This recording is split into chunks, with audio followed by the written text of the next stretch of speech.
ఎప్పుడూ వార్తల్లో ఉండే నటి శ్రీరెడ్డి తాజాగా చేసిన పోస్ట్ షాకింగ్గా మారింది. వైసీపీ అధికారంలో ఉన్నప్పుడు ఆమె టీడీపీ నేతలను తీవ్రంగా దూషించింది. ఇప్పుడు టీడీపీ కూటమి అధికారంలోకి వచ్చిన తర్వాత ఆమె భయపడుతున్నట్లు పోస్ట్ పెడుతుంది. తాజా పోస్ట్ కూడా అందులో భాగమే అని తెలుస్తుంది. శ్రీరెడ్డి ఎన్నికల ముందు నుంచే వైసీపీ పార్టీ అధినేత జగన్కు సపోర్ట్గా మాట్లాడుతుంది.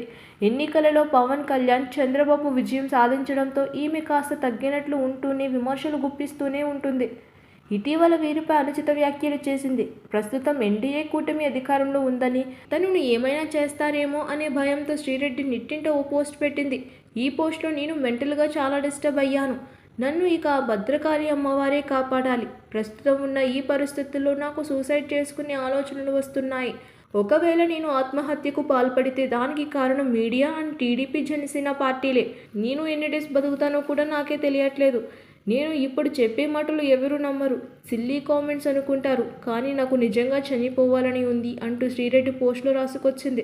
దీంతో నెటిజన్లు నోరు అదుపులో పెట్టుకుంటే సరిపోద్ది, చనిపోవడం ఎందుకు, నువ్వే కాదు చాలామంది ఎవరో చెప్పారని ఇతర పార్టీ వారిని విమర్శించారు. మరికొంతమంది ఏమో శ్రీరెడ్డి జస్ట్ బెదిరించడానికి మాత్రమే ఆ పోస్ట్ పెట్టింది, మాకు జెన్యూన్ అనిపించడం లేదు అంటూ కామెంట్స్ చేస్తున్నారు. ఇక శ్రీరెడ్డి గతంలో ఎంతలా రెచ్చిపోయి పోస్టులు చేసిందో ప్రత్యేకంగా చెప్పాల్సిన పని లేదు. చంద్రబాబు, లోకేష్, పవన్ కళ్యాణ్ వంటి వారి మీద తీవ్ర స్థాయిలో విమర్శలు చేసింది. మెగా ఫ్యామిలీపై నానా రకాలుగా కామెంట్లు చేస్తూ ఉండేది. చిరంజీవి, పవన్ కళ్యాణ్ అందరి మీద ఇష్టం వచ్చినట్టుగా వీడియోలు వదులుతూనే ఉండేది.